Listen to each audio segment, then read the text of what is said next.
good morning good morning দেউতা good morning কথা এটা আছিল নহয় ৰাতি মোক ভূতে পাইছিলে নেকি বুজিছে ভূতে কিয় কি হ'ল মানে ৰাতি যেতিয়া মই পেচাব কৰিবলৈ উঠিছোঁ বাথৰুমত যাওঁতে বাথৰুমৰ দৰ্জাখন যেতিয়া খুলিছোঁ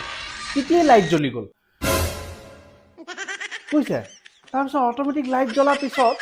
ইমান ঠাণ্ডা লাগিছে চাৰিওফালৰ পৰা একদম ঠাণ্ডা লাগি গৈছে মোৰ বিৰাট ভয় লাগিছে জানিছেনে বাবা ৰাতি কোনটো ব্ৰাণ্ড দিছিলা বাবা অল্ড মংক জোঁৱাই মোৰ মৰমৰ জোঁৱাই তুমি ৰাতি নিচাতে ফ্ৰিজতে পেচাব কৰি আহিলা বাবা ফ্ৰিজৰ ভিতৰত তবা